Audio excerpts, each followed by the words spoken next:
Hello and welcome everyone. आज की इस क्लास में हम डिस्कस करने वाले हैं जर्नल एंट्री में मोस्ट इंपॉर्टेंट टॉपिक्स जो होते हैं bad debts, banking transaction and goods related transactions. साथ में एक और टॉपिक मैंने ऐड ऑन किया है टाइम के अकॉर्डिंग कि हम यहाँ पर फिक्स एसेट से रिलेटेड कुछ स्पेशल ट्रांजैक्शंस की एंट्री देखेंगे। आज की इस क्लास में इन चार टॉपिक को हम डिस्कस करेंगे, चार डिफरेंट डिफरेंट 4 से 5 डिफरेंट क्वेश्चन। साथ ही साथ कॉन्सेप्ट भी हम सीखेंगे और ये बहुत इंपॉर्टेंट है। इसके बाद हमारी जो नेक्स्ट क्लास में हम मिक्स क्वेश्चन देखेंगे।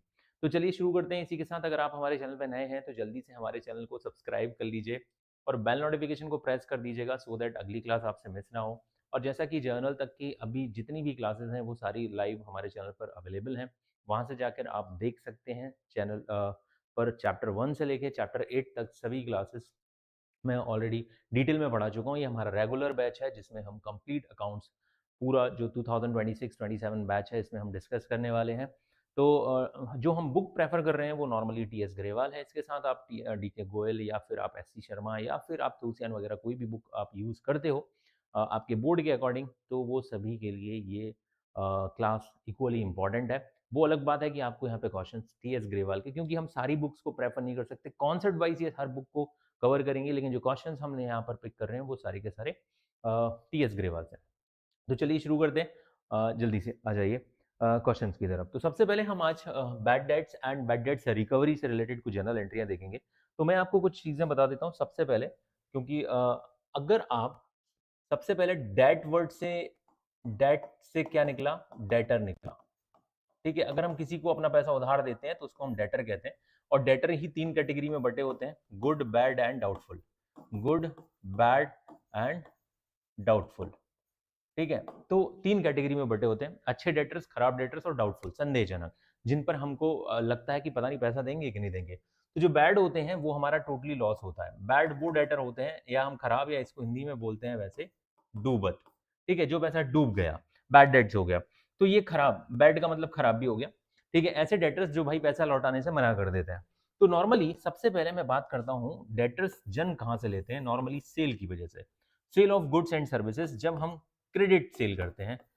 सबसे कॉमन चीज क्रेडिट सेल की वजह से। जैसे आपने क्रेडिट सेल की, सपोज करिए आपने रोहन को क्रेडिट सेल की, तो एंट्री क्या होगी, रोहन, यानी कि हमारा डेटर है। ठीक है, रोहन टू सेल्स, समझते जाइएगा क्योंकि आगे आपको बहुत हद तक सारे कॉन्सेप्ट क्लियर होने वाले हैं इसी के थ्रू। एग्जाम्पल के तौर पर हमने 5000 रुपीज का रोहन को गुड्स उधार दिया था। ठीक है, अब रोहन से पैसा नहीं आ सका, रोहन ने मना कर दिया। एक होता है फुल बैड डेट्स, एक होता है partial bad debts. Full bad debts मतलब वो पैसा दे ही नहीं रहा।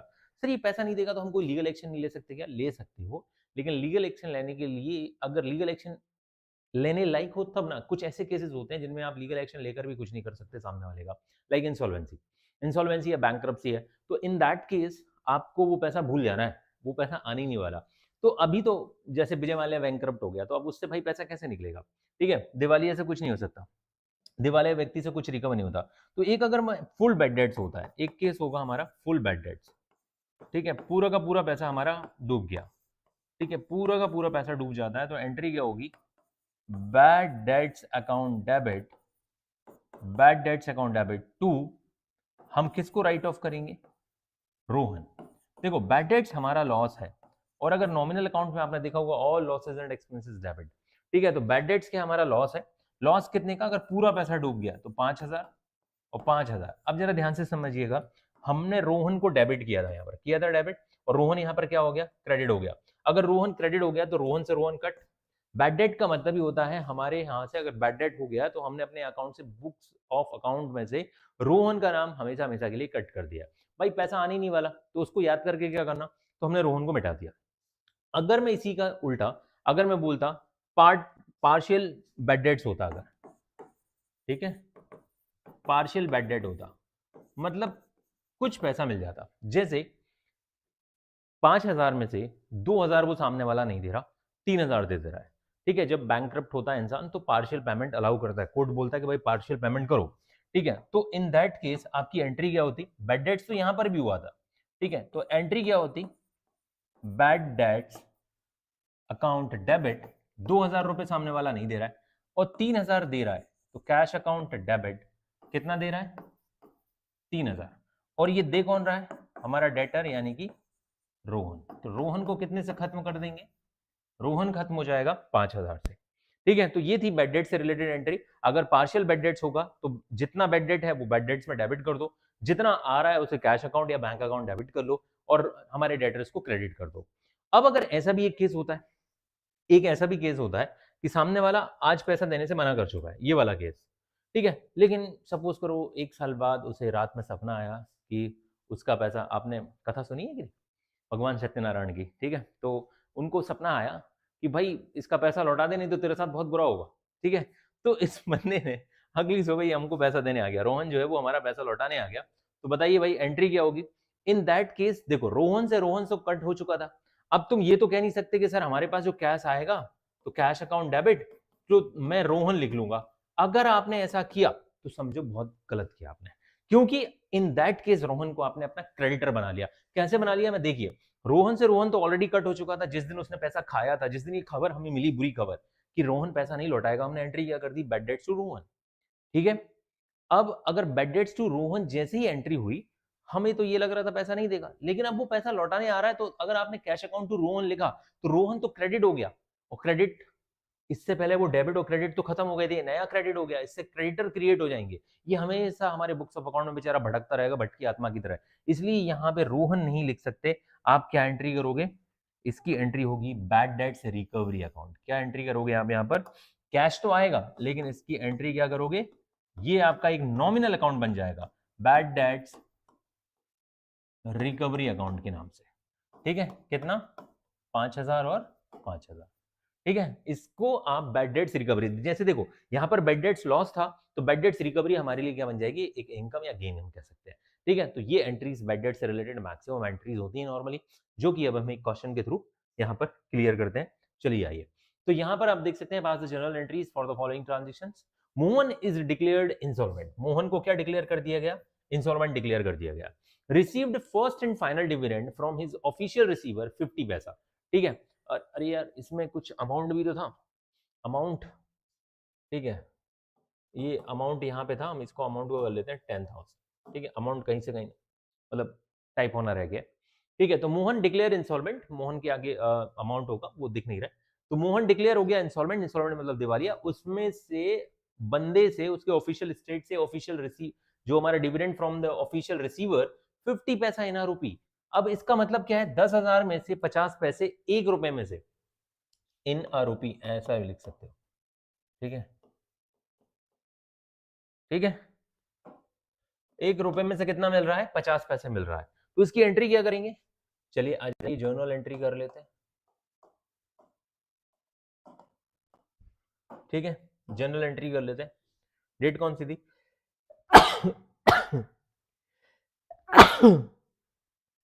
अप्रैल 1, 2026, 25 25 अप्रैल 1। एंट्री क्या होगी, bad debts account debit, cash account debit to, बंदे का नाम क्या था, बंदे का नाम था मोहन, बंदे का नाम था मोहन। अब देखो मोहन से टोटल, मोहन को कितने से राइट ऑफ करेंगे हमारे बुक्स ऑफ अकाउंट में, 10,000 से। अब मैं कहता हूं तुमसे कि अगर 1 पैसे में से, 1 रुपए में से अगर 50 पैसा मिला है, ठीक है, 0.5, तो भाई ये बताओ 10,000 में से कितना मिला होगा, 10,000 में से कितना मिला होगा, 5,000 मिला होगा, 5,000 कैश मिला होगा, और 50 पैसे इन रुपी, तो 10,000 में से ये क्या हो गया होगा, 5,000 क्या हो गया होगा, बैड डेट्स हो गया होगा, हो गया होगा कि नहीं, बिल्कुल हो गया होगा। तो क्या एंट्री करेंगे, बैड डेट्स अकाउंट डेबिट। ठीक, ये एंट्री हो जाएगी।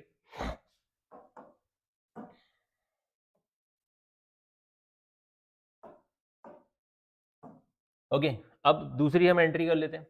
अप्रैल 2 को 8,000 due from Ramesh is not recoverable. यहां पर पूरा का पूरा पैसा रिकवरेबल नहीं है, यानी कि पूरा का पूरा पैसा बैड डेट्स हो गया। तो क्या एंट्री हो जाएगी 2 अप्रैल का, भाई जो अपना लॉस है उसको अपन क्या दिखाएंगे, bad debts, bad debts account debit to, बंदे का नाम भूल जाता हूं मैं, रमेश।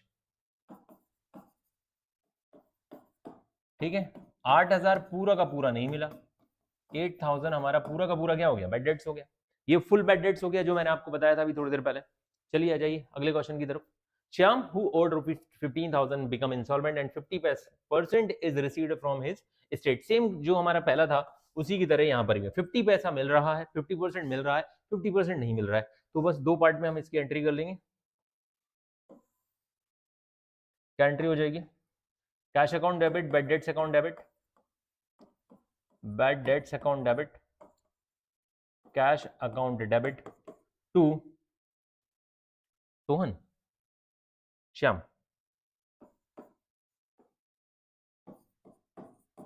ठीक है, तो 15,000 रुपए टोटल मिलने थे उससे, 7.5 नहीं मिला, 7.5 क्या होगा, मिल जाएगा।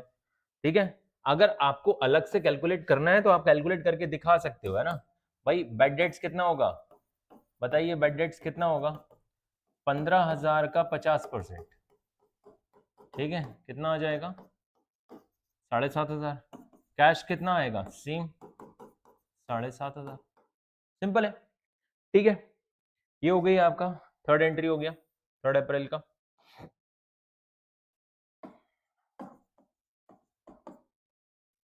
ठीक, received rupees 10,000 in cash from Sohan for bad debts return of last year. ये है बैड डेट्स रिकवरी। 4 अप्रैल को हमारा जो एक सोहन जो कि अर्लियर बैड डेट्स हमने इसको राइट ऑफ कर दिया था, मतलब जिनको हमने टोटली अपने बुक्स ऑफ अकाउंट में खत्म कर दिया था, आज वो पैसा लेकर आ गया 10,000 रुपीज।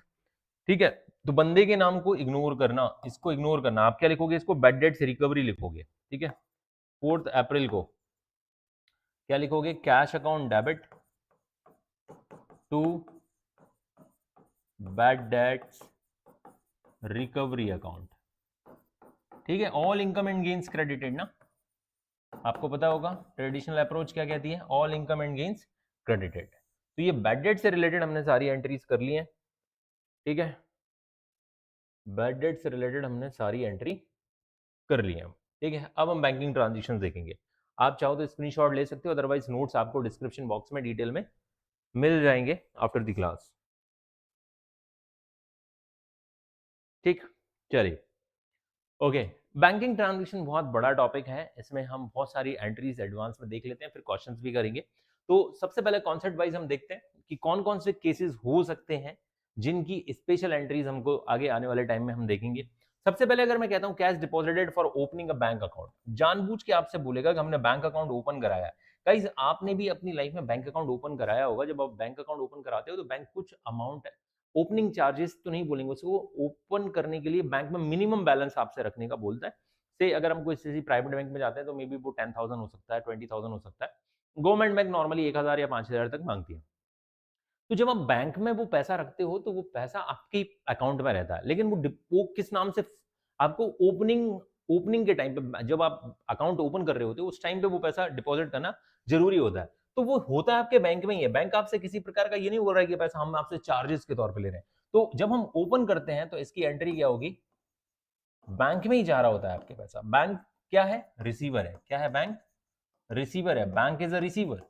ठीक है, टू हमारे पास से कैश में जाएगा पैसा। ठीक है, बैंक अकाउंट ओपन कर रहे हो सर, बैंक में हम बैंक से ट्रांसफर कर देंगे, भाई अकाउंट तो अभी है ही नहीं, तो नॉर्मली वो बैंक कैश में मांगता है या फिर चेक वगैरह मांग सकता है। ठीक है, तो सपोज करिए आपसे वो बैंक ने 5,000 रुपए मांगे थे। ठीक है, तो आपने 5,000 रुपए बैंक को दे दिए, इसकी एंट्री होगी bank account debit to cash account. अब कैश विड्रॉ करते हैं तो इसकी जस्ट अपोजिट एंट्री हो जाती है। ठीक है, यही एंट्री याद रखना, cash deposit for opening an account and deposit same entry होगी, याद रखना। तो सर पता कैसे चलेगा, ओपन किए कि डिपॉजिट किया, आप नरेशन से पता करोगे। ठीक है, अगर पैसा बैंक में जमा हो रहा है तब भी एंट्री यही होगी, bank account debit to cash. अगर आप ओपन करा रहे हो बैंक अकाउंट तब भी एंट्री यही होगी, बैंक टू कैश। ठीक है, कंफ्यूज करने के लिए वो आपको बोलेगा बैंक अकाउंट ओपन करा रहा है, फिर दूसरा एंट्री बोल देगा बैंक में कैश डिपॉजिट किया, एंट्री सेम होने वाली है। अगर कैश विड्रॉ करोगे तो जस्ट अपोजिट एंट्री कर लो भाई, कोई दिक्कत ही नहीं है। एंट्री क्या हो जाएगी, अगर याद रखना cash withdraw by default question में लिखा है तो आप ये मानोगे कि ऑफिस यूज के लिए पैसा निकाला जा रहा है, तो cash account debit to bank. ठीक, ये वाली एंट्री कर लिया आपने, सपोज करो 1,000 रुपए आपने बैंक में से निकाला। ठीक, फिर cash withdraw from bank for personal use, important entry guys. ठीक है, इसमें और इसमें क्या फर्क है, कैश विड्रॉ यहां हो रहा था बाय डिफॉल्ट ऑफिशियल यूज के लिए माना जाएगा, बिजनेस यूज के लिए, लेकिन यहां पर कैश विड्रॉ हो रहा है पर्सनल यूज के लिए। तो यहां पर जो एंट्री होगी वो क्या होगी, drawings account debit to bank. ठीक है, drawing account debit to bank. Suppose करिए उसने 100 रुपए निकाले बैंक से, ठीक है, तो ये एंट्री हो जाएगी आपकी। क्लियर? चलिए आगे बढ़ते हैं। फोर्थ केस है payment by cheque to a creditor से राकेश। ठीक है, राकेश को भाई हमने चेक से पेमेंट कर दिया, तो डेबिट द रिसीवर। रिसीवर कौन होगा, राकेश रिसीवर होगा। तो राकेश का अकाउंट, अपॉस्ट्रोफी एस लगा सकते हो अगर आपको अकाउंट लिखना है, नहीं तो नॉर्मली राकेश। और हम जब भी बैंक से पेमेंट करेंगे तो बैंक अकाउंट क्या हो जाएगा, मैंने कल भी आपको कुछ क्वेश्चंस बताए थे। राकेश डेबिट टू बैंक, क्योंकि who is the giver in that case, Rakesh को पैसा कौन दे रहा है हमारे बिहाफ पे, हमारा बैंक दे रहा है, तो बैंक इज द गिवर और राकेश क्या, रिसीवर। ठीक है, या मॉडर्न अप्रोच के अकॉर्डिंग अगर वो क्रेडिटर था, तो अब जब हम उसे पेमेंट करेंगे तो क्रेडिटर कम होगा, और कम होता है तो क्रेडिटर लाइबिलिटीज क्या होती हैं, डेबिट होती हैं। आप दोनों अप्रोचेस सेम टाइम पे यूज कर करके देख सकते हो, जो भी आपको बेहतर लगे। Payment by draft to a creditor, अगर ड्राफ्ट से, देखो मैंने बोला था कि किसी भी मोड से, अगर बैंक से पैसा जाना चाहिए, बैंक चेक से भी हम पेमेंट कर सकते हैं, इंटरनेट बैंकिंग से भी पेमेंट कर सकते हैं, आरटीजीएस कर सकते हैं, एनएफटी कर सकते हैं, इसके अलावा हम आजकल फोन पे और यूपीआई वगैरह कर सकते हैं, हम बैंक डीडी के थ्रू कर सकते हैं। इन सभी केसेस में आपके बैंक से पैसा जाएगा, तो यहां पर भी आप एंट्री क्या करोगे, ठीक है, हमने यहां पर विकास को पेमेंट किया है, तो विकास टू बैंक। ठीक है,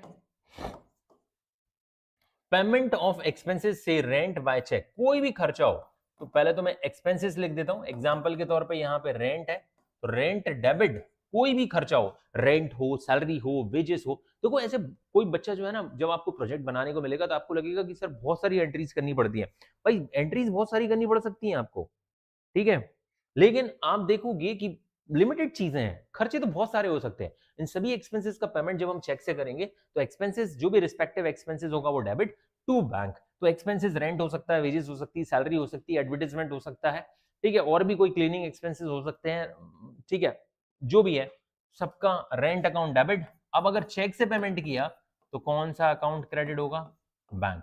बैंक क्यों क्रेडिट हो रहा है आपको पता होना चाहिए, क्योंकि ये गिवर, ये खर्चे का गिवर कौन है, ये हमको ये पैसा बैंक दे रहा है, ठीक है, वो अलग बात है बैंक में मेरा पैसा है, but who is the giver, ये खर्चों का कौन है, इन खर्चों को पेमेंट करने वाला हमारे बिहाफ पे कौन है, बैंक है, दैट्स व्हाई बैंक क्रेडिट हो रहा है। फिर है चार्जेस पेड टू और चार्ज बाय बैंक, अगर बैंक जितने भी बैंकिंग चार्जेस या बैंक चार्जेस भी लिख सकते हो इनको, ठीक है, bank charges to bank, bank bank charges normally bank खुद काट लेता है, तो बैंक क्या हो जाएगा, क्रेडिट हो जाएगा, और बैंक चार्जेस एक नॉमिनल अकाउंट है, expenses and losses debit.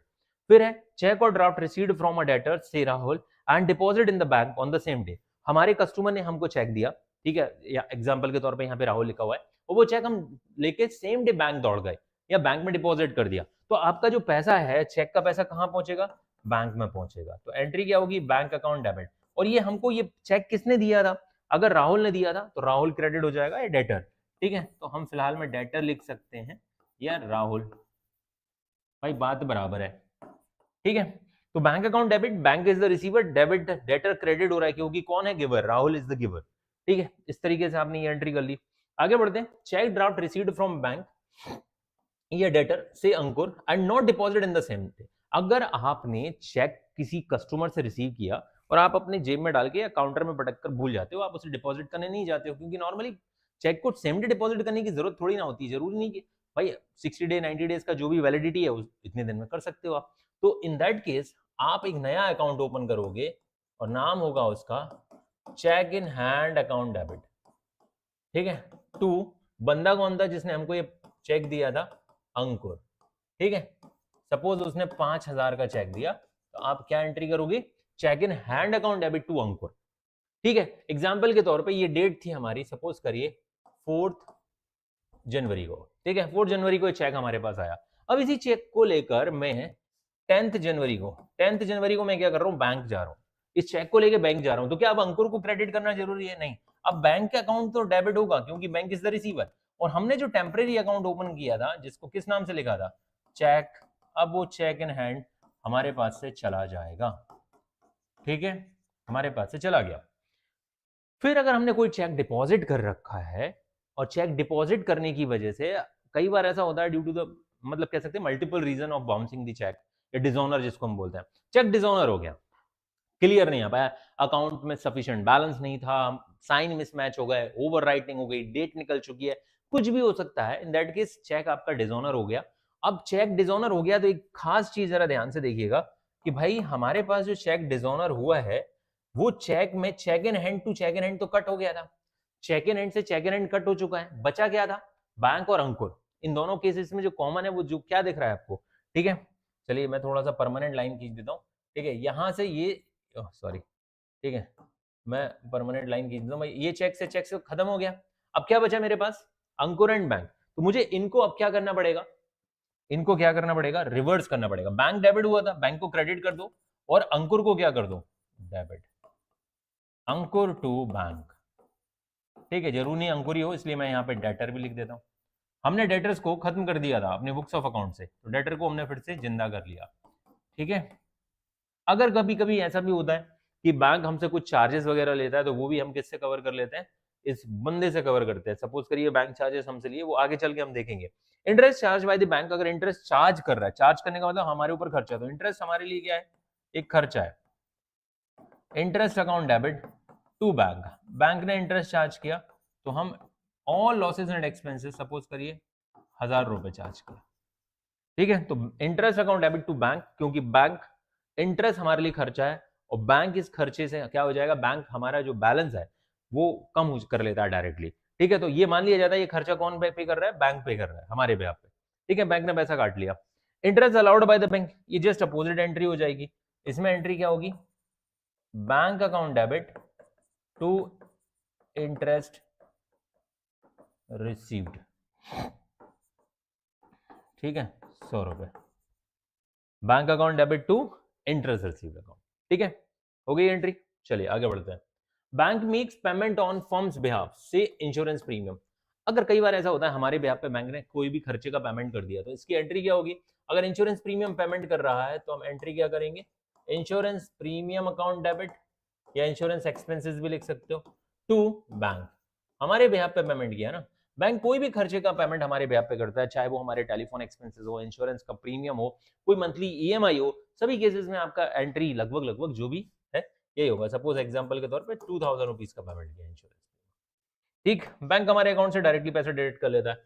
Dues collected by bank on firm's behalf से इंटरेस्ट, ठीक है, हमारे बिहाफ पर बैंक ने इंटरेस्ट कलेक्ट किया हुआ है, तो भी एंट्री क्या होगी, बैंक अकाउंट डेबिट। ये इंटरेस्ट हो सकता है, डिविडेंड हो सकता है। आपके अकाउंट में देखा होगा ना आपने कई बार, अगर आपने कोई शेयर खरीद रखे हैं तो ऑटोमेटिक आपके अकाउंट में डिविडेंड का पैसा आ जाता है। अगर आपने कोई डिवेंचर्स खरीद रखे हैं तो इंटरेस्ट का पैसा आ जाएगा, एफडी कर रखी है तो उसका पैसा आ जाएगा।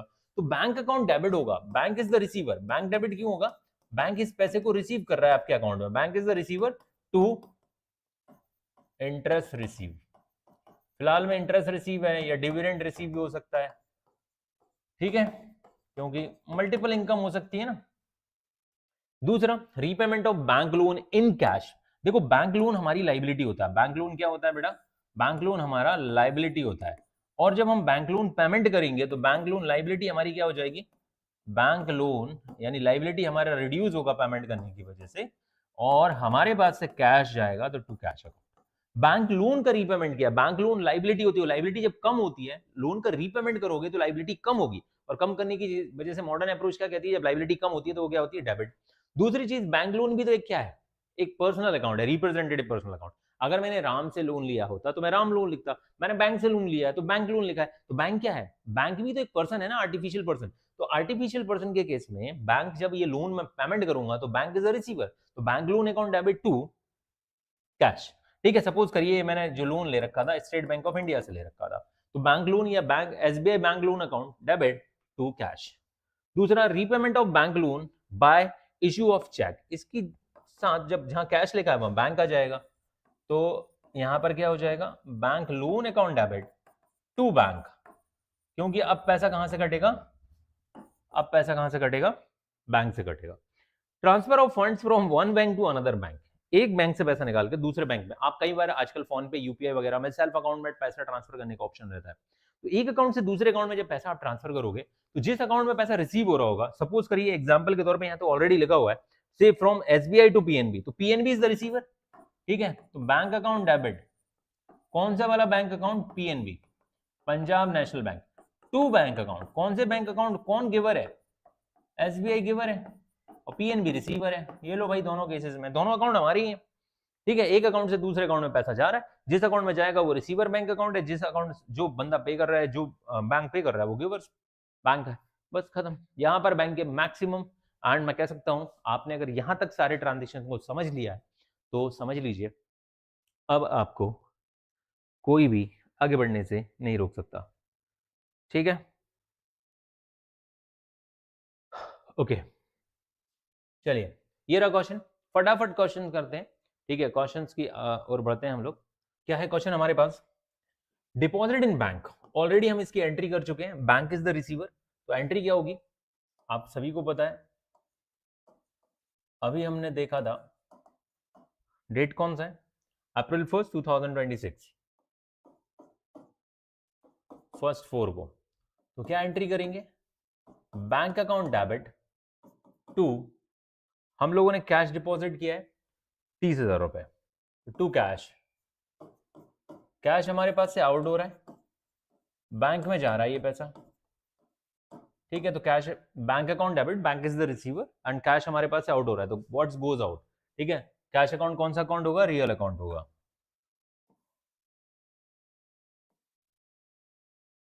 फटाफट हम एंट्रीज करते हैं। चलिए, अगला क्या है? Cash withdraw from bank 10,000 rupees April 3।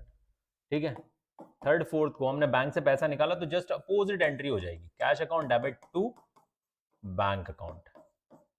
ठीक है, कितना अमाउंट है? 10,000।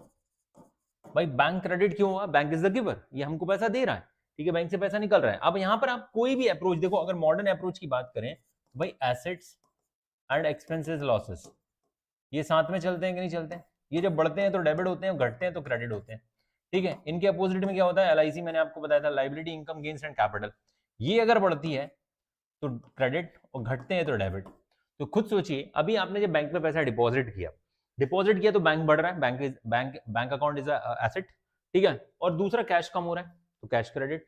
दूसरी एंट्री में अपोजिट, जब बैंक से पैसा निकालोगे तो कैश बढ़ रहा है, बैंक कम हो रहा है। ठीक है, तो मॉडर्न अप्रोच भी बहुत हद तक इजीली आपको समझने में मदद करेगी। 7th को क्या है?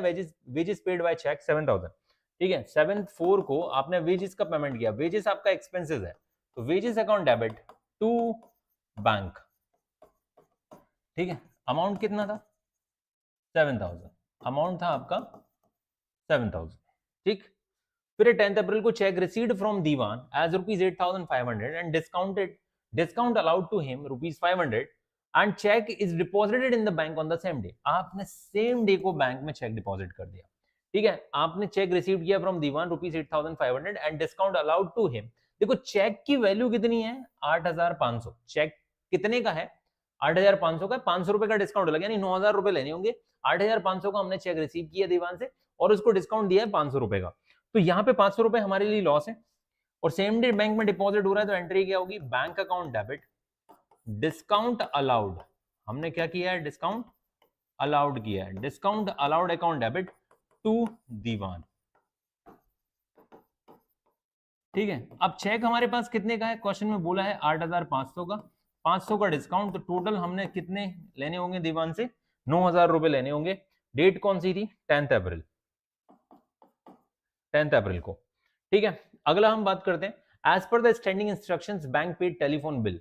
ठीक है, बैंक ने हमारे बिहाफ पर 1,000 रुपए का टेलीफोन बिल हमारे बिहाफ पे कर दिया ऑटोमेटिक। आपने ऑटो डेबिट का कॉन्सेप्ट सुना होगा, आपके अकाउंट से हर महीने ऑटोमेटिक पैसे कटते रहते हैं। छोटे मोटे खर्चों को ऑटो डेबिट पे लगाकर जो बड़े बिजनेसमैन होते हैं वो चैन की नींद सो पाते हैं। ठीक है, नहीं तो छोटे मोटे बिजनेसमैन को तो ऐसा है कि लिमिटेड ट्रांजेक्शन होते हैं, बड़े बिजनेसमैन के बहुत सारे होते हैं। ठीक है, चाहे वो टेलीफोन बिल हो, इंटरनेट का बिल हो, लाइट का बिल हो, ऑफिस का रेंट हो, ठीक है, कुछ बहुत सारी मशीन और एसेट्स की ईएमआईज हो, तो सब कुछ ऑटो डेबिट पे लगाने से क्या हो जाता है? आपके अकाउंट से ऑटोमेटिकली पैसा डिडक्ट होता रहता है, आप निश्चिंत रहते हो। ठीक है, कहीं ना कहीं आप क्या रहते हो? निश्चिंत रहते हो। तो स्टैंडिंग इंस्ट्रक्शन के टेलीफोन एक्सपेंसेस हमारे 1,000 रुपीज के 12th अप्रैल को बैंक ने पे कर दिए। तो 12th अप्रैल हम लिखेंगे यहां पर telephone expenses debit to bank.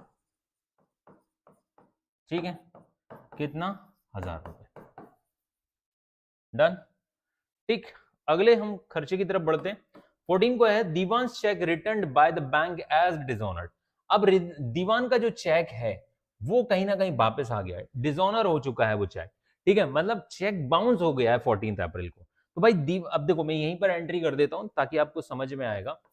अब जरा ध्यान से समझना, ये पूरी की पूरी एंट्री को आपको क्या करना है, उल्टा कर दो आप। तो ठीक है, दीवान्स के चेक को आपने सेम डे डिपॉजिट कर दिया था, तो एंट्री क्या हो जाएगी, Diwan's account debit to bank account और टू डिस्काउंट अलाउड, क्योंकि हमने जो डिस्काउंट दिया था वो भी वापस कर लेंगे भाई। हम तुम्हें डेबिट तो 9000 से ही करेंगे क्योंकि क्रेडिट से भी तो 9000 से किया था, तो डिस्काउंट भी रिवर्स हो जाएगा। सामने वाले को हमने डिस्काउंट इसलिए दिया था कि भाई तुम पेमेंट कर रहे हो जल्दी, तो चलो तुमको 500 रुपए का डिस्काउंट दे दें, लेकिन तुम इस लायक थे ही नहीं, तुम निकले ही क्या, नीच आदमी। तो इन दैट केस आपको डिस्काउंट को भी रिवर्स करना पड़ेगा। अगला 14 के बाद हम देखते हैं 16 को, charges debited bye the bank 400। Bank ने चार्जेस लगा दिए 400 के। तो कौन सी डेट थी यार, 16 आई थिंक, यस 16/4 को बैंक चार्जेस, तो bank charges debit to bank. अभी हमने फॉर्मेट में एंट्री भी देखी थी कॉन्सेप्ट वाली क्लास में, 400। ठीक है, आगे बढ़ते हैं, क्या है अगला 17 को, goods sold and cell proceed deposit in the bank. आपने 8000 का गुड्स बेचा और बेच के जो पैसा आया वो सीधा बैंक में डिपॉजिट कर दिया। तो आप खुद बताइए यहां पर जो 17 को आपने गुड्स बेचा वो आपकी क्या है, इनकम है। गुड्स जो बेचा आपने वो आपकी इनकम है। 17/4 को आपने गुड्स बेचा, एक सेकंड,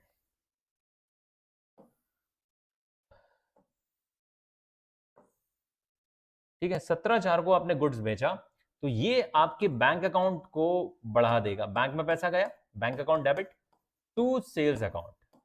नरेशन एग्जाम में जरूर लिखने हैं, मैं टाइम बचाने के लिए नरेशन नहीं लिखता हूं। ठीक है, आप यहां पर क्या सिंपली नरेशन लिख सकते हैं, good sold and deposit in the bank amount, या sale proceed deposit in the bank account. ठीक है, तो जो भी पैसा आया वो आपने डिपॉजिट कर दिया सेम डे, तो आप सीधा बैंक अकाउंट डेबिट करोगे। ठीक है, आगे बढ़ते हैं, अगले क्वेश्चन, अगला ट्रांजिशन है 19 को, bank has paid insurance premium as per the our standing instructions, यानी ऑटो डेबिट 1800 रुपए का इंश्योरेंस प्रीमियम 19 तारीख को हमारे पास से कट गया। ठीक है, 19 अप्रैल को इंश्योरेंस प्रीमियम, ठीक है, इंश्योरेंस चार्जेस भी बोल सकते हो, इंश्योरेंस प्रीमियम भी बोल सकते हो, प्रीमियम टू बैंक कितना है, 1800 रुपए।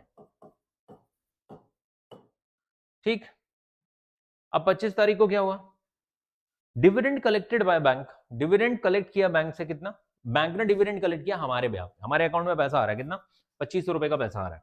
चलिए 2500 रुपए की एंट्री कर लेते हैं, तो ये हमारे बैंक में जाएगा, तो बैंक रिसीवर होगा हमारे बिहाफ पे, बैंक हमारे बिहाफ पे पैसा रिसीव कर रहा है भाई, बैंक ने हमारे बिहाफ पे पैसा रिसीव किया। इनकम का नाम क्या है, डिविडेंड। ठीक है, डिविडेंड रिसीव। ठीक है, कितना था, 3000 था, 2500 था 25 अप्रैल को।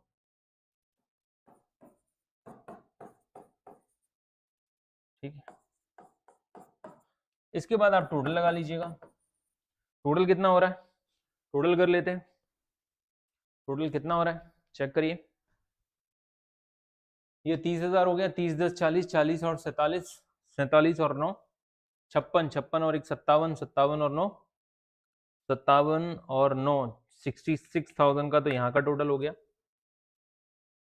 8,400, ये हो गया आपका 2200, 10,200, 12,700। ठीक है, 78,700, 78,700। ठीक है, यहीं पर आपका ये क्वेश्चन खत्म हो जाता है गाइस। ठीक है, आगे बढ़ते हैं अगले क्वेश्चन की तरफ। ये रहा हमारे पास एक और बैंक से रिलेटेड ट्रांजेक्शन का क्वेश्चन, बैंक रिलेटेड ट्रांजेक्शन ही है इसमें भी, deposit in bank for opening a current account. भाई मैंने आपको थोड़ी देर पहले ही बताया था कि वो आपको कंफ्यूज करने की कोशिश करेगा कि बैंक में हमने करंट अकाउंट ओपन कराया है तो तुम ताकि कुछ उल्टा पुल्टा कर दो, करंट अकाउंट डेबिट टू ऐसा करके कुछ नहीं, नहीं आपको बैंक अकाउंट डेबिट ही करना है, बैंक में आपने पैसे दिए हैं तो भाई bank account debit bank account debit, ये जर्नल एंट्री हो गई, ठीक है, टू कैश, कितना 10,000 रुपए हमने डिपॉजिट कर दिया है, ठीक, 1 अप्रैल 2026 1/4 को, ठीक, कोई प्रॉब्लम?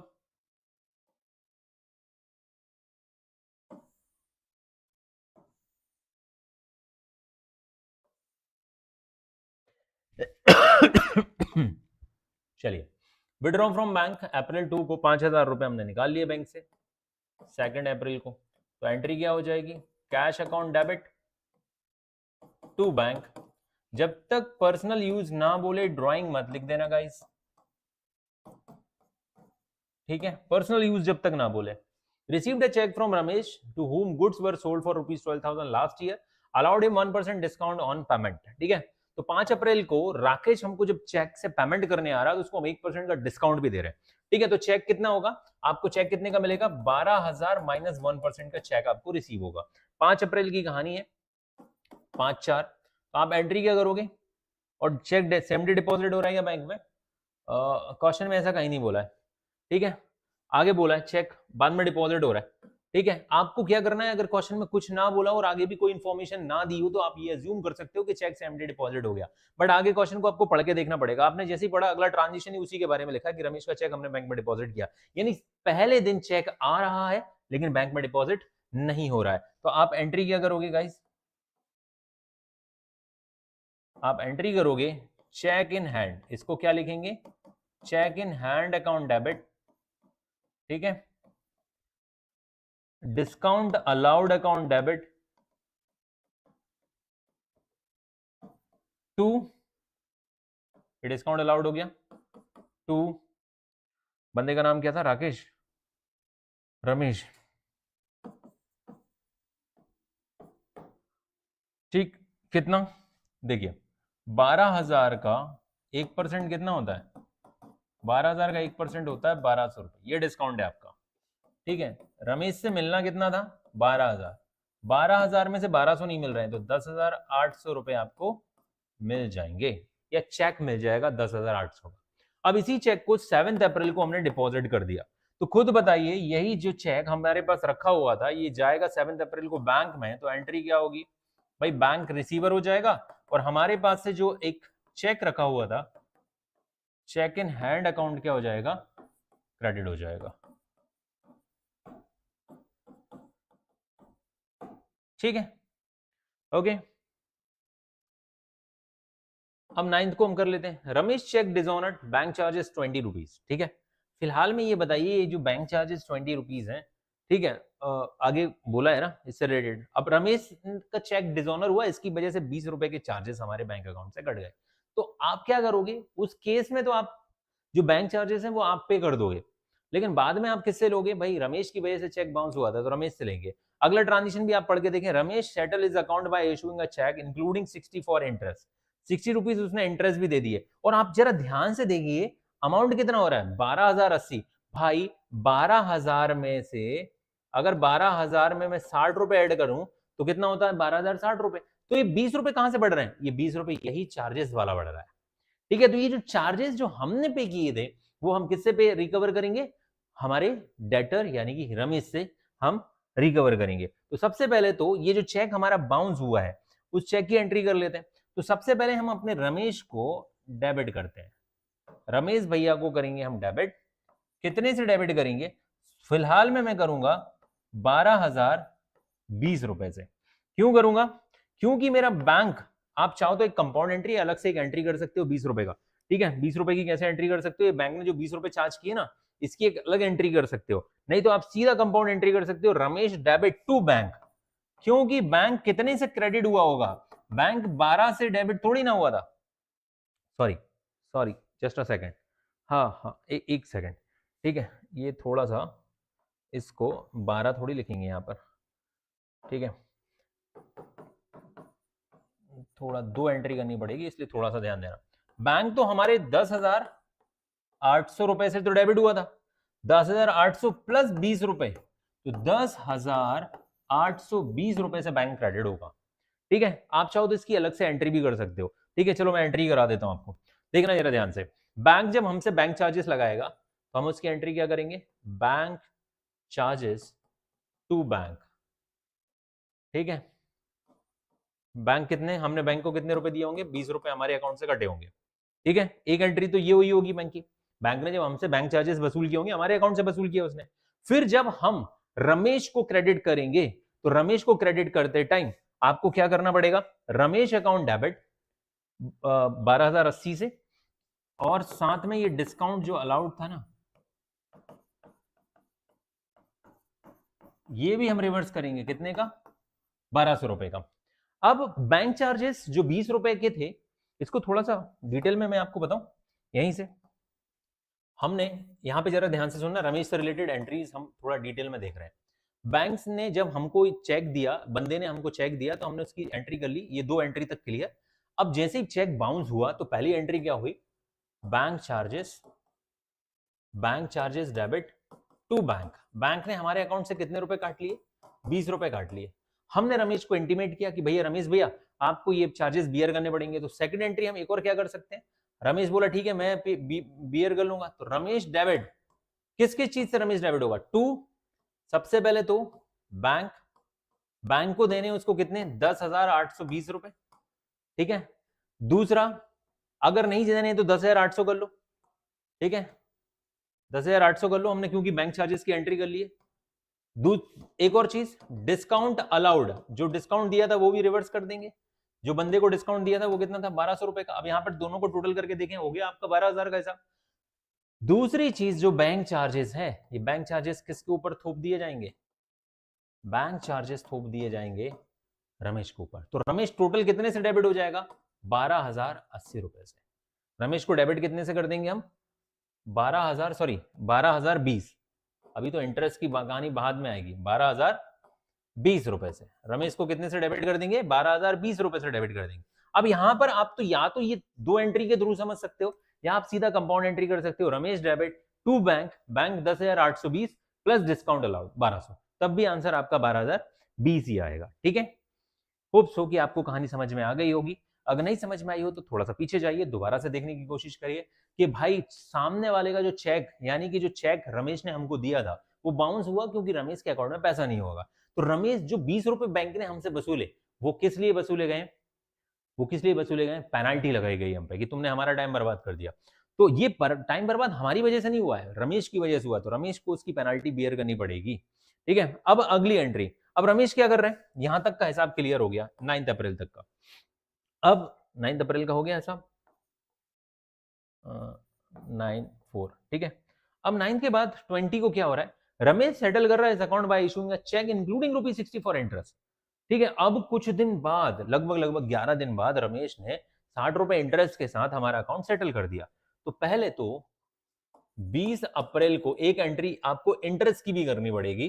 ठीक है, तो इससे हम क्या करेंगे, Ramesh account debit to interest. ठीक है, कितने का इंटरेस्ट, 60 रुपए का इंटरेस्ट। अब जरा सोच के देखना, थोड़ी देर के लिए सोच के देखो, रमेश ऑलरेडी कितने से डेबिट हो गया था, 12,020, और 60 रुपए से अब फिर डेबिट हो गया। तो रमेश कितने से डेबिट हो चुका है, रमेश से हमको कितना लेना है, 12,020 पुराना प्लस 60 रुपए, 12,080 रुपए। और यही तो बेचारा देने आ रहा है 20 तारीख को। ठीक है, तो 20/4 को ही जब वो पैसे देने आएगा तो हम एंट्री क्या करेंगे, कैश में सेटल किया बंदे ने, cash account debit to Ramesh. तो कोई ये ना सोचे कि सर ये 12,080 रुपए कैसे हो गया रमेश के नाम पे।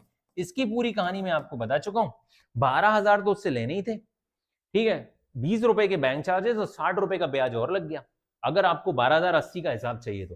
ठीक है, 12,000 तो उससे लेने थे, 20 रुपए के बैंक चार्जेस और 60 रुपए का ब्याज, तो हो गया ना 12,080। ठीक है सर, वो पुराना खेल क्या था भाई, तब जब अगर वो चेक हमको दिया था उसी दिन अगर पेमेंट करता तो हम 1200 रुपए का डिस्काउंट भी दिए थे। उस दिन तो हम उससे बोल रहे थे कि 12,000 माइनस 1200 करके दे दे भाई 10,800, उसने दे भी दिया था चेक, लेकिन ये चेक बाउंस हो गया, पूरी कहानी इसकी वजह से रिवर्स करनी पड़ी गाइस। ठीक है, पूरा का पूरा जो चेक है वो बाउंस हो गया, उसकी वजह से हमको ये पूरी मेहनत करनी पड़ी एक्स्ट्रा। ठीक है, तो इसमें गलती किसकी है, रमेश की। गलती का भुगतान कौन कर रहा है, रमेश। ठीक है, ओके, चलिए आगे बढ़ते हैं। रमेश सेटल हो गया, रमेश का account. Cash directly deposited bye राजा कस्टमर्स इन बैंक अकाउंट 8000, 21 तारीख को बैंक में डायरेक्टली हमारे पास 21 अप्रैल को राजा ने बैंक में पैसा डिपॉजिट कर दिया टू राजा। ठीक है, कितना? 8000। ये लीजिए 8000 रुपए उसने पेमेंट कर दिया, हमने एंट्री कर दी। ठीक, फिर क्या हो गया? 23 अप्रैल को bank draft got issued in favour of messrs Lal and sons ₹5000, bank charges 700। ठीक है, तो हम जो एंट्री करेंगे हमने उसके नाम पे मैसर्स लाल एंड सन्स के नाम पे कितना जाएगा? 5000, बैंक चार्जेस डेबिट हो जाएंगे 700 और टोटल हमारे अकाउंट से कितना पैसा कटेगा? 5700। ठीक है, तो मैसर्स लाल एंड सन्स 23 अप्रैल को messrs Lal and sons debit, भाई बंदे को तो 5 ही मिल रहे हैं ना। ठीक है, बैंक चार्जेस डेबिट 700 और मेरे बैंक से कितना पैसा कटेगा? टू बैंक, मेरे बैंक से पैसा कटेगा 5700। ठीक है, डन। ओके, अगले transaction bank charges debited bye the bank 400। ठीक है, 30 अप्रैल को बैंक चार्जेस टू बैंक कितना? 400। ठीक है, बैंक चार्जेस टू बैंक 400। भाई बैंक चार्जेस डेबिट हो गए, ये हमने ऑलरेडी एंट्री देख ली थी। Good sold for cash 7000 and half of the cell proceed deposited in the bank, यानी 7000 में से 3500 बैंक में डिपॉजिट हो गया और बाकी हमने कैश में। अब गुड सोल्ड फॉर कैश था। ठीक है, तो अब एंट्री क्या कर लेंगे? Cash account debit bank account debit to sales कितने की हुई थी? सेल हुई थी सर 7000 रुपए की, 3500 रुपए बैंक में डिपॉजिट कर दिए, 3500 रुपए हमने कैश में रख लिए। हो गया 7000 का हिसाब, हो गया सर 7000 का हिसाब। टोटल करने के लिए जगह नहीं बची है, आप चाहो तो टोटल कर लेना, जगह बच जाएगी आपके लिए। ठीक है, ओके डन, कोई यहां तक दिक्कत नहीं, टोटल आप कर लेना। ठीक है, और अगर किसी भी कॉन्सेप्ट में फिर भी प्रॉब्लम है, डाउट है, तो आप हमें बता सकते हैं। ठीक है, आप सभी के लिए ये सुविधाएं उपलब्ध है। ओके, चलिए अगले क्वेश्चन की तरफ बढ़ते हैं। ट्रांजिशन रिलेटिंग टू गुड्स, बहुत इंपॉर्टेंट टॉपिक है गाइस, बहुत सारे बच्चे इसमें कंफ्यूज होते हैं कि सर गुड्स में कब कौन से। तो मैंने आपको बताया था गुड्स से रिलेटेड 5 अकाउंट है। ठीक है, गुड्स से रिलेटेड कितने अकाउंट है? सबसे पहले तो आप समझेंगे गुड्स हमारा 5 कैटेगरी में बटा हुआ है। जब गुड्स खरीदते हैं तो परचेज बोलते हैं। ठीक है, गुड खरीदते हैं तो परचेज, जब बेचते हैं तो सेल्स, खरीद के वापस किया तो परचेज रिटर्न, बेच के वापस आया तो सेल्स रिटर्न, और लास्ट में जो बचता है उसको हम स्टॉक कहते हैं। ठीक है, तो ये 5 कैटेगरी तो आपको पता ही होंगी। लेकिन गुड्स से रिलेटेड कुछ प्रॉब्लम कब है कि जब खरीदते हैं जब परचेज बोलते हैं, बेचते हैं तब सेल्स बोलते हैं। लेकिन ऐसे भी केसेस हैं जब गुड्स हमारे पास से जाता है लेकिन वो सेल नहीं कहलाता। गुड्स आपके पास से जा रहा है, बहुत इंपॉर्टेंट लाइन है, आपके पास से गुड्स जा रहा है लेकिन ना तो वो सेल्स है और ना ही वो परचेज रिटर्न है। गुड्स आपके पास दो ही केसेस में जाता है नॉर्मली, या तो हमने गुड्स सेल किया तब हमारे पास से जाता है, या गुड्स हमने परचेज रिटर्न कर दिया तब हमारे पास से जाता है। तो सेल को सेल लिखते हैं, परचेज रिटर्न को परचेज रिटर्न लिखते हैं, लेकिन इसके अलावा भी गुड्स हमारे पास से जा रहा है। लेकिन ये रीजन दो नहीं है, इसके अलावा कोई और रीजन है। रीजन क्या होते हैं? जैसे goods given as a charity, आपने दान कर दिया, आप धर्मवीर हो, ठीक है, हरिश्चंद्र हो, ठीक है, सब कुछ दान करते चले जा रहे हो, ठीक है, या दानवीर कर्ण हो, सब दान करते चले जा रहे हो। तो भाई गुड्स खरीद के दान कर रहे हो, तो खरीदने को तो परचेज बोलोगे, दान करने के केस में आपके पास से जो गुड्स जाएगा उसे किस नाम से लिखोगे? Goods given as a charity, donation, sample में बांट दिया, सैलरी में एम्प्लॉइज को बांट दिया, बोले सैलरी देने के पैसे नहीं है, गुड्स उठा ले जाओ मेरे पास से। आपके खुद घर पर आपने पैसा नहीं निकाला बेचने से, सीधा गुड्स निकाल लिया। तो ये कुछ 5-6 केसेस है। गुड्स लॉस बाय फायर हो सकता है, आग में जल गया कुछ गुड्स। तो भाई गुड्स आपके पास से गया, आपके हाथ से गया, आपकी गोडाउन से गया, लेकिन सेल नहीं हुआ, ना ही परचेज रिटर्न हुआ। ठीक है, इन दैट केस आप कौन सा अकाउंट क्रेडिट करेंगे? तो यहां पर समझ में आता है, ध्यान से सुनिएगा, गुड्स गिवन एज चैरिटी या डोनेशन। ठीक है, गुड्स गिवन एज सैलरी और वेजेस। ठीक है, गुड्स गिवन एज सैंपल ठीक है, goods goods loss by fire, आग लग गई, ठीक है। गुड्स लॉस बाय थेफ्ट, चोरी हो गया, ठीक है। और गुड्स विड्रॉन बाय पार्टनर या goods withdraw goods withdraw for personal use.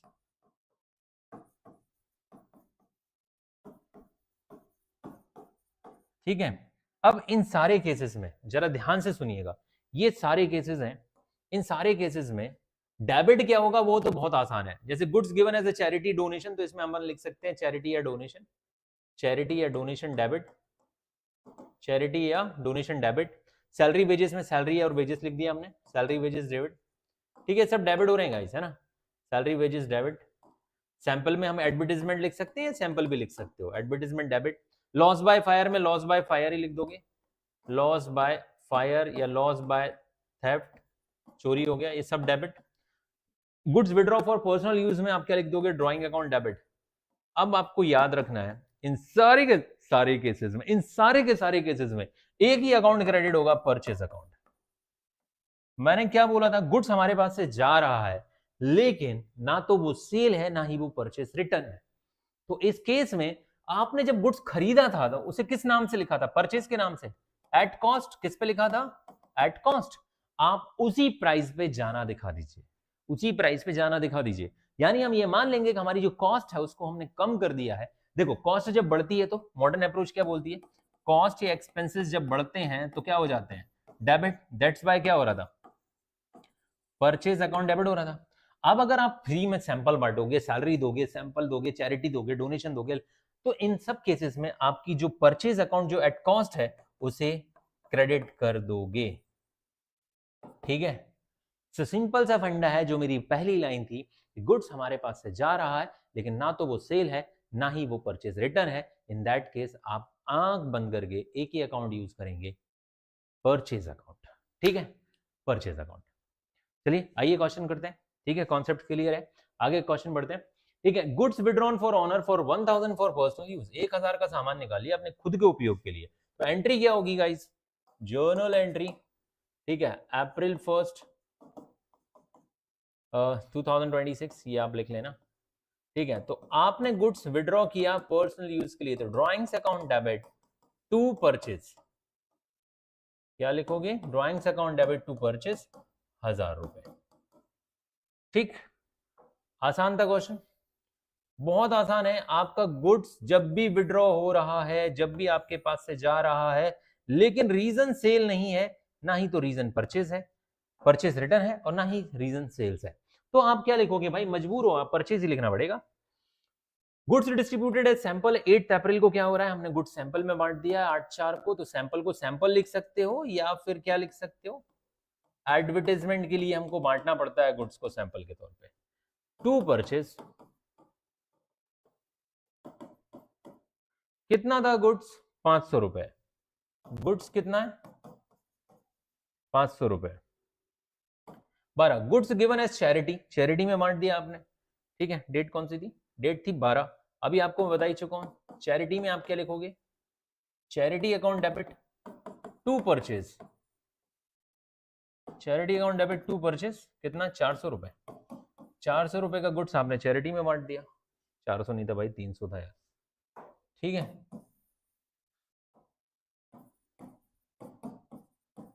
Okay, आगे क्या था, timber use for making office furniture. ठीक है, एक ये वाला भी यूज था, स्पेसिफिक है, इसको बताना मैं भूल गया था। आप बताइए, आपने एक रॉ मटेरियल खरीदा, ठीक है, और आगे कहानी भी लिखी, assume that the firm is a timber merchant. Timber merchant के लिए टिम्बर क्या है, प्लाई है, बहुत सारी चीजें, लकड़ी है, वो क्या है, गुड्स है, माल है। जब उसने खरीदा होगा, कच्चा टिम्बर खरीदा होगा, प्लाई खरीदी होगी, उसने एंट्री की होगी purchase account debit to cash. अब उसी में से कुछ प्लाई उठाकर, कुछ टिम्बर उठाकर उसने क्या किया, एक टेबल बना लिया। अब एग्जिस्टेंस में क्या आ गया, टेबल आ गया, दुनिया के सामने क्या आ गया, टेबल आ गया सर। ठीक है, ऑफिस टेबल या टेबल अकाउंट डेबिट। लेकिन मेरे पास से जो गुड्स गया, क्या वो मैंने बेचा, नहीं। क्या वो मैंने परचेज रिटर्न किया, नहीं। बस तो मैंने क्या बोला था, गुड्स नहीं दिख रहा, गुड्स आपकी गोडाउन में नहीं दिख रहा है, ना ही तो वो सेल है ना ही परचेज रिटर्न है, आंख बंद करके एक ही अकाउंट लिखना है, परचेज रिटर्न। इतना सॉलिड सेंटेंस है, इसको अगर आप यूज करते हो आपको ये कंफ्यूजन ही खत्म हो जाएगा यार, सर ने दो चीजें बताई थी, ठीक है, नेगेटिव अप्रोच लेके चलो ना, कि ना तो ये सेल है ना ये परचेज रिटर्न है, आंख बंद करके क्या लिखो उसको, और गुड्स जा रहा है हमारे पास से, गुड्स रॉ मटेरियल जो भी है हमने जो खरीदा था वो जा रहा है हमारे पास नहीं है, वो नहीं दिख रहा, गोडाउन से गायब है, तो परचेज लिख दो। तो भाई अब टेबल एग्जिस्टेंस में आ गई, रात को प्लाई रखा था यहाँ पे, टिम्बर रखा था, रात को कारपेंटर आया, उसने बढ़िया ठोक पीट के उससे टेबल बना दिया, अब गुड्स दिखेगा क्या, नहीं, तो आप यहाँ पे कौन सा अकाउंट लिखोगे, परचेज। कितने का टिम्बर था भाई, 5,000 का टिम्बर था, 18 अप्रैल को ये घटना घटी, ठीक है, 18 अप्रैल को 5,000 का फर्नीचर बन के तैयार हो गया और हमारे पास है टिम्बर गायब हो गया, ठीक। फिर था April 25, goods destroyed by fire 3,500, हम क्या एंट्री करेंगे, goods loss by fire debit to purchase. फिर हम क्या करते, गुड्स में तो आग लग गई, लेकिन क्या गुड्स बेचा, नहीं, 25 तारीख को आग लगी, 3,500 का नुकसान हो गया, घटना घटी 25 तारीख को, 3,500 का हमारे पास से रॉ मटेरियल जो भी था नुकसान हो गया हमारा। फिर क्या था लास्ट में, गुड्स लॉस इन ट्रांजिट 2,000 का, रास्ते में खराब हो गया भाई, ठीक है। अब इन दैट केस अगर गुड्स आपकी गोडाउन से निकला, कस्टमर के पास जा रहा था, पहुंचा ही नहीं किसी वजह से, जहाज पानी में डूब गया, है ना, तो दो चीज होती है, एक बच्चे को डाउट आता है कि सर ऐसा भी तो हो सकता है हमने खरीदा उस टाइम पे आ रहा होगा, देखो खरीदा जब तक डिलीवर नहीं हो जाता आप उसकी एंट्री वैसे भी नहीं करते हो, ठीक है, बुक्स ऑफ अकाउंट में परचेज की एंट्री कब होती है, जब गुड्स आप रिसीव कर रहे होते हो, ठीक है, आपने जो भी एडवांस दिया होगा वो अलग बात है, उस केस की हम बात ही नहीं कर रहे हैं, हम नॉर्मली इस गुड्स लॉस्ट इन ट्रांजिट कौन सा है, जब हम अपने कस्टमर को भेज रहे थे, रास्ते में गुड्स खराब हो गया, उसकी बात हो रही है, ठीक है, नॉर्मली जब सप्लायर हमको भेज रहा होता है उसकी बात ही नहीं हो रही है। तो ये जो है 30 अप्रैल को हमारा गुड्स लॉस हुआ है, इसकी एंट्री क्या होगी,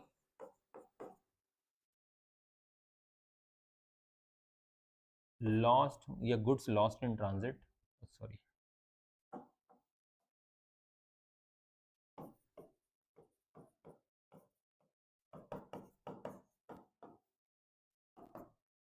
टू परचेज, ठीक है, कितना था 2,000,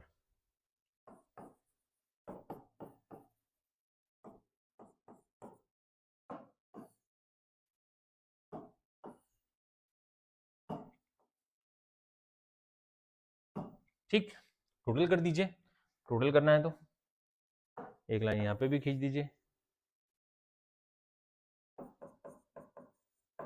कितना हो गया 1,500, 1,800, 18 और ये कितना हो गया 6,800, 9,000, 10,300, 12,300,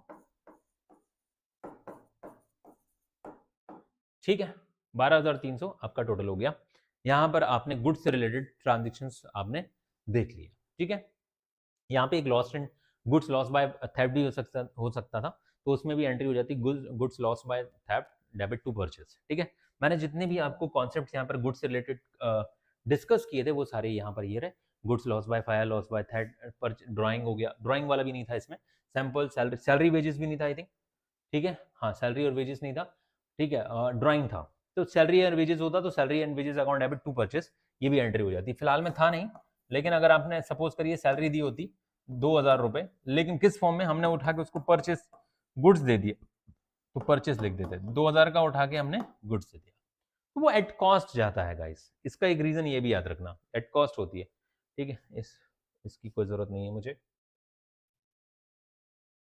तो ये लो, अब transaction relating to the fix assets, याद रखना फिक्स रिलेटेड, एक फिक्स एसेट्स है, फिक्स एसेट्स एग्जांपल के तौर पे आपने घर में एक एसी लगवा रखा है, अकाउंट लग रहा होगा ना, ठीक है, एसी, ठीक है, आप एसी कह लो या कार कह लो, कार अच्छा एग्जांपल है, आप जब कार खरीद के लाते हो तो आपने देखा होगा एक शोरूम प्राइस होती है, फिर उस पर आरटीओ लगता है, फिर उस पर इंश्योरेंस लगता है, फिर और भी कुछ छोटे मोटे खर्चे अगर जोड़ लें, एसेसरीज वगैरह, और फाइनली कार, जैसे एक्स शोरूम प्राइस कार की जो थी 7 लाख रुपए थी, आरटीओ इसका 50,000 था, इंश्योरेंस इसका 50,000 था, एसेसरीज 10,000 की थी, एक कार कितने की पड़ी, 8,10,000 की, ठीक है, क्या आप बोल सकते हो कि कार तो 7 लाख की है, बाकी आपके पास 50,000 का तो आरटीओ, 50,000 का इंश्योरेंस, बोल सकते हो। लेकिन नॉर्मली जब आपसे कोई पूछेगा ना कि कार कितने की खरीदी, तो आप क्या बोलोगे?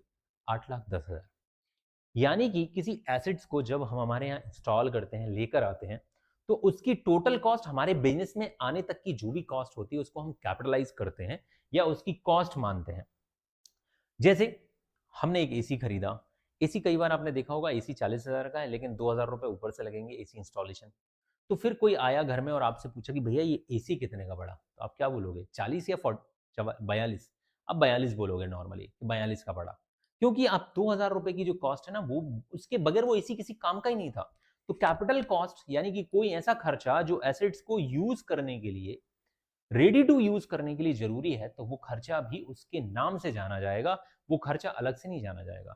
कई बार ऐसा होता है, हम जैसे सेकंड हैंड मशीन खरीदते हैं, सपोज 10,000 की सेकंड हैंड मशीन खरीदी और उस पर 2,000 रुपए का हमने रिपेयर का चार्जेस दिया, और इसके बाद फिर हमने उसको अपने बिजनेस में लेकर आए, और फिर हमने उसको यूज किया, तो भाई 10,000 की मशीन, 2,000 का रिपेयर चार्जेस, तो 12,000 की पड़ी ना वो। तो कोई भी ऐसा खर्चा जो मशीन को रेडी टू यूज बनाने के लिए जरूरी है, वो नॉर्मली कैपिटल नेचर का खर्चा होता है। तो ये बहुत इंपॉर्टेंट चीज है। अभी हम इससे रिलेटेड कुछ एग्जांपल देखेंगे, जैसे paid repairing charges on existing machines. अगर एग्जिस्टिंग मशीन पर रिपेयरिंग चार्जेस हैं, तो इसकी एंट्री क्या होगी? ये एक नॉमिनल नेचर का खर्चा है, रेगुलर चलता रहता है, तो इसको हम बोलेंगे repairs account debit, repairs account debit to cash.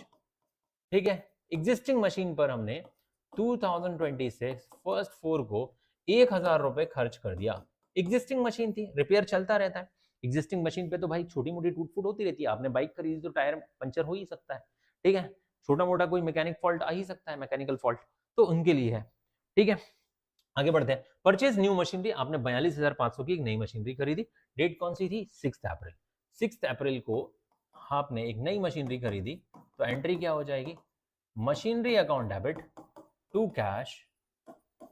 ठीक है, अमाउंट कितना था? 42,500। 42,500। आपके पास मशीनरी कितने की आई? 42,500 की मशीनरी आपने खरीद ली गाइस। ठीक है,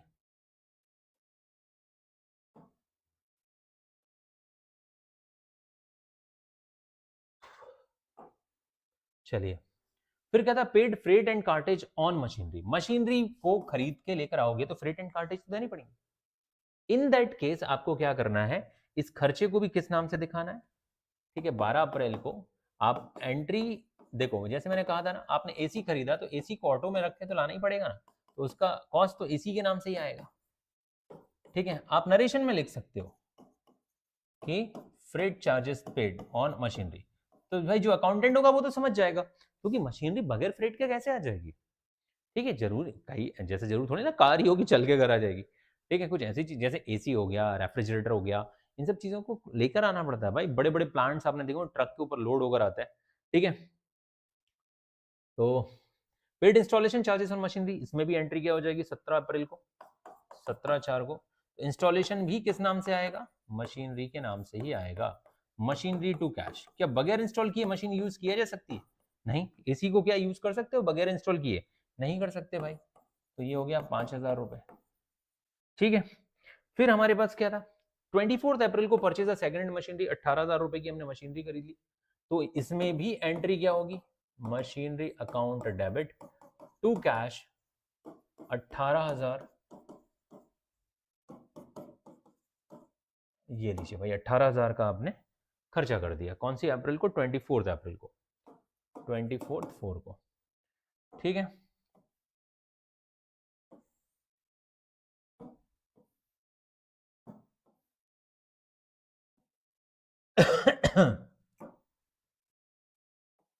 अब 24 अप्रैल के बाद फिर क्या हुआ? 30 अप्रैल को paid repairing charges on above machinery. भाई रिपेयर कराना जरूरी है, एग्जिस्टिंग मशीनरी को रिपेयर कराना जरूरी है, तो ये क्या हो जाएगा? 24 को खरीदी, उसी को हमने अभी पुट टू यूज नहीं किया, तो उनको सेकंड हैंड मशीन को रिपेयर कराया, तो उसकी भी हम एंट्री क्या करेंगे? Machinery account debit to cash. कोई ये भी बोल सकता है सर 24 को खरीदी थी और 30 को करा रहा है रिपेयर।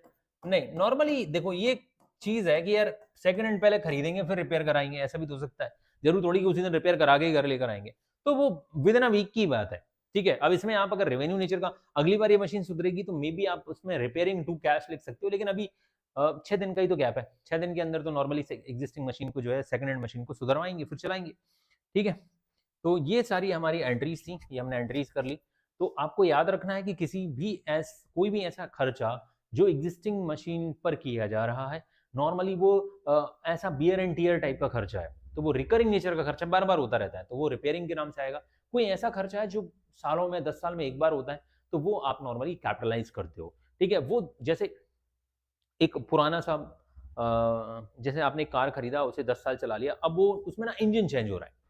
ठीक है, अब वो मतलब इंजन खराब हो रहा है, बार बार परेशान कर रहा है, तो आपने पूरा इंजन ही नया करवा दिया, तो वो कैपिटलाइज होगा, क्योंकि अब वो 10 साल चला था, तो हो सकता है 5 साल चलेगा, अगले 5 साल, तो वो 1 साल का खर्चा नहीं है, वो खर्चा 5 साल का है। इन दैट केस आप उसे कैपिटलाइज करोगे। ठीक है, तो आपको ये आइडेंटिफाई करना है कि खर्चा किस टाइप का है। रिकरिंग नेचर का है तो वो रेवेन्यू नेचर का है, तो उसे खर्चे के नाम से लिखेंगे। कैपिटल नेचर का है तो उसे एसेट के नाम से लिखेंगे। ठीक है, और ये मैंने अकाउंटिंग टर्म्स में बहुत डिटेल में पढ़ाया था। अगर आपने नहीं पढ़ाया तो वहां जाके पढ़ लीजिए, और आगे भी हम आने वाले फाइनेंशियल स्टेटमेंट जो चैप्टर्स होंगे, जो जो हमारा अकाउंट्स में ही हम लोग डिस्कस करेंगे, वहां पे भी हम कैपिटल रेवेन्यू को डिटेल में पढ़ने वाले हैं। फिलहाल में आज की इस क्लास को हम यहीं पर ओवर करते हैं। ठीक है, और ओवरऑल हमने सारे स्पेशल ट्रांजेक्शन कर लिए। ठीक है, फिर भी आपको अगर कोई डाउट है, कोई आपकी क्वेरीज हैं, तो हमारा ऐप डाउनलोड कर सकते हैं, Pragyan commerce, available on play store. और इसके अलावा वहाँ पर बहुत सारा study material, free test series specially डली हुई हैं, वहाँ पर आप टेस्ट दे सकते हैं, अपना स्कोर जान सकते हैं, इंस्टेंट आपको अपना स्कोर मिल जाएगा और अपनी गलतियों को सुधार सकते हैं। तो आज की इस क्लास में इतना ही, मिलेंगे अगली क्लास में जो कि होगी ट्यूसडे को। तब तक के लिए घर पे रहिए, पढ़ते रहिए, मस्त रहिए, और हमारे इस चैनल को अपने दोस्तों के साथ शेयर करना बिल्कुल मत भूलिएगा। मिलते हैं अगली क्लास में। जय हिंद, जय भारत, बाय बाय एवरीवन।